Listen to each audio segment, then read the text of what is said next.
After being transferred to Ukraine, the MIM-104A Patriot defense system was sent to the Eastern Combat Unit, where it immediately shot down the latest Russian fighter. We won't go into details about where and when this event took place, so as to not declassify the information, but we do know that the Patriot was 100% successful. This news really helped the enemy understand what air defense systems are capable of. Detecting targets 250 miles away, no problem. Shooting down supersonic fighters, yes please. Defending the skies even when half the machine is destroyed, they can do that too. The artillery is one of the staple backbones. The infantry doesn't have rounds to protect them down there, then they just get annihilated after time. There's only so much they can do, and what we provide is that rear support.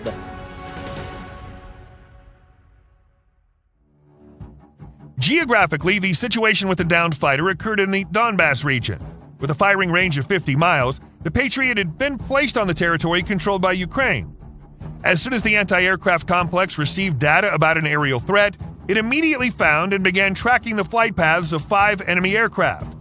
It was then able to quickly determine that only one aircraft was carrying caliber missiles, after which the Patriot fired a precise shot with its finest MIM-104 shells, downing the fighter at a distance of 60 miles, beyond its supposed maximum range. The plane's wreckage was found on enemy territory, and by some miracle, the pilot had been able to eject. This is just one true example of the Patriot in all its glory. The system's designed to provide protection for large administrative centers, industrial complexes, and military bases, and it can even do it under electromagnetic suppression. This weapon can simultaneously detect and identify more than 100 air targets, of which 8 can be selected at once, which it will continuously track and target. Once the targets have been clearly defined, the operator presses the launch button, sending 3 missiles toward each enemy at supersonic speeds of 7,200 feet per second. Such a strike would leave no trace of a fighter or a drone, and the best part is that even high-altitude bombers will be within firing range. That's because the Patriot has the highest reach of any anti-aircraft system, with a top interception altitude of 78,000 feet. It also has a good range for lateral distance, 50 miles, which is enough to respond to an approaching threat. Patriot system is a point defense weapon system that's used to defend critical assets against tactical ballistic missile threats and air-breathing threats. It'd seem that this complex is good in every way, but there's always a downside. One of the Patriot's weaknesses is that its constant targeting regime requires a dedicated satellite. This satellite preemptively has to transmit a missile's coordinates and flight trajectory to the complex's station. There are currently 1,000 of these satellites flying around the globe, but the more military technology develops, the more susceptible orbital objects become to attack. So the Patriot may become obsolete in a few years unless it's upgraded to keep up with the times. However, it's still a great weapon for defending against enemy missiles. The Ukrainian military has eagerly accepted such assistance, but there's something else that has made them even more excited. I'm talking about Germany's sensational Leopard 2 tanks.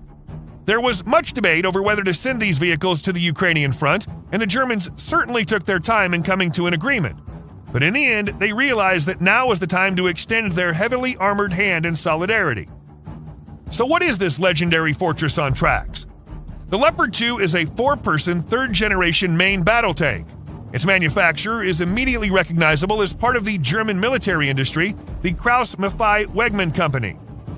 The tank's designed to effectively handle any opposing ground-based threat, whether it be tanks, armored vehicles, defense systems, or even fortified positions. It can destroy them all. It's able to do so thanks in part to its 120mm RH-120 smoothbore cannon from Rheinmetall. A unique feature of this gun is that it fires feathered ammunition, which is more stable in flight. This is a unique technology for tanks, and it allows for more precise shots than the enemy may be capable of. And as we know, accuracy is king in modern warfare. There are several types of shells, from high explosives to inflict damage from shrapnel to cumulative rounds for penetration shots. The latter's capable of cracking open any enemy equipment thanks to a hot liquid mixture that's released on impact, burning through even the thickest armor.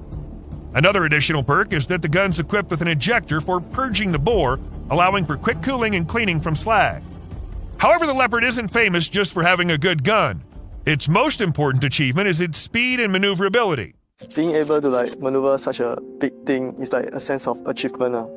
With a 1,500 horsepower engine, the tank can reach a speed of 45 miles per hour.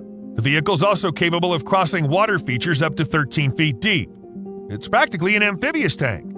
The Leopard 2's ventilation system is also exceptional, allowing its crew to remain in a radioactive zone for up to 48 hours. This tank can even survive a nuclear strike. Its night vision, automatic targeting, and sophisticated fire control systems help strike stationary or moving targets while on the go. Plus, the vehicle can quickly relocate to stay safe from counterattacks. That's why the military loves this tank so much. We've also fallen in love with the weapon systems that have been sent to Ukraine, many of which are considered the best of their kind. Take NASAMS, for example. This installation has long been the most powerful air defense weapon of our time, a title which is quite justified. But what makes it so powerful? First is its mobility. It only takes 10 seconds for this system to respond to a threat, during which it activates its projectiles.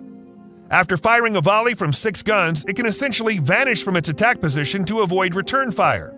The time required to transition from combat readiness to a mobile formation is just 90 seconds, which is practically a record. Perhaps most importantly, each part of the complex can function and be serviced separately. In fact, even if half the installation falls off in battle, the other half will still be able to continue the fight. As a nice bonus, it's now possible for the complex to interface with other air defense systems for the purposes of collaboration. This simple feature will save a lot of ammunition, as each target will only receive the exact number of shells needed to destroy it. At a speed of over 3,200 feet per second, the AIM-120A is the main weapon of NASAMS. Its effectiveness has already been proven 100 times in battle. It's a simple missile to employ. It's straightforward in its design. Its complexity has certainly increased as it's evolved over the years, but it was designed to be an easy missile to shoot, a reliable missile to get a good kill, and one that you didn't have to think a lot about or really work hard to sweeten up your shot. However, even the AIM has one big drawback. Supersonic fighters can simply ignore it and fly away at a faster speed. This is why it's best to use this complex in combination with others, like Germany's Iris. Let's make a little comparison to get a better idea of its strength. Although both weapons have the same range of 25 miles and a maximum strike altitude of 12 miles, what sets the German installation apart is the ability to launch vertically. The Iris-T SLM is Germany's most advanced air defense system, designed for destroying aircraft, helicopters, unmanned aerial vehicles, cruise missiles, and ballistic missiles. To put it simply, it can defend against anything in the sky, perhaps even meteorites. Although it may seem like it at first glance, this is no ordinary installation. Unlike other similar platforms that require cover and separate reconnaissance units, this complex is completely self-sufficient. The Iris can single-handedly take a position, identify a target hundreds of miles away, and destroy it with a single precise strike. Moreover, it can provide 360-degree protection without changing position. Structurally, the complex consists of 3 main elements: a missile launcher, a control vehicle, and a radar station. This last one's the highlight. The current generation of the Iris-T SLM is equipped with 2 radars, one of which operates in a completely radiation-free stealth mode to keep the system hidden, while the second provides omnidirectional 3D tracking of more than 180 targets at a distance of up to 155 miles. Before the enemy even appears in the complex's field of vision, powerful Iris-T guided missiles, after which the gun is named, are already on their way towards it. They can strike targets up to an altitude of 12.5 miles. That's higher than modern fighters can even fly. Some low-flying satellites are even in the strike zone, so conventional combat drones certainly pose zero threat. It's more of an artillery sniper weapon, where we would take out what we call a high-priority target, maybe some sort of a higher-level command and control node. The Iris can defend against anything, and it's already been used in real combat in Ukraine. It's become an excellent companion for the NASAMS. And now the Patriot has joined them. But what about the Leopard? After all, it needs a partner that can cover it in difficult times too. Such weapons do exist. The HIMARS is a cannon that has exceeded all expectations regarding its effectiveness. As you know, this installation is designed to destroy all possible ground-based targets, a task it handles with ease. Like the Leopard, the HIMARS is very mobile. Not only can it travel 53 miles per hour, but it can also attack instantly if a stable intelligence transfer has been established. By constantly changing positions and delivering powerful blows, the complex is able to avoid enemy strikes. Yeah, they just got a fire when ready, fire command. So as soon as they moved out from the hide point to the firing point, shoot that rocket and kids stay on target. However, in today's world, high mobility alone isn't enough to make a gun legendary, something the developers clearly knew when they decided to give the HIMARS the ability to fire a variety of ammunition. Standing out among the numerous ballistic high explosives and cluster warheads are the ground-to-ground MGM-140 guided missiles created by the legendary Lockheed Martin. These can be fired up to 185 miles and beyond. The projectiles are equipped with a system for maneuvering and retargeting, allowing its flight path to be adjusted on the way. Such a projectile can destroy important enemy bases by bringing down half a ton of explosives on them. Perhaps the complex's most interesting surprise is its advanced artificial intelligence. Even the current HIMARS onboard computer can handle most processes like reconnaissance, guidance, redirection, and transitioning to combat readiness. But that wasn't enough for the developers, so the installation will soon receive the next generation of intelligence that won't need human input whatsoever on the battlefield. A high-speed duo of the Leopard and the HIMARS would cause quite a stir among enemy ranks. Their success will certainly be assured by a powerful volley from a TRF-1, a weapon which has also been transferred to Ukraine. The French howitzer uses the same 155 caliber as the newer Caesar, but it's a towed gun. But that doesn't prevent it from being an extremely formidable weapon. The gun's capable of moving independently at a speed of 5 miles per hour and has a semi-automatic charging, significantly accelerating its rate of fire. The TRF-1 has a range of 15 miles with conventional shells and 19 miles with rocket-propelled munitions that pop tanks open like tin cans. The howitzer is said to be able to fire 6 rounds per minute.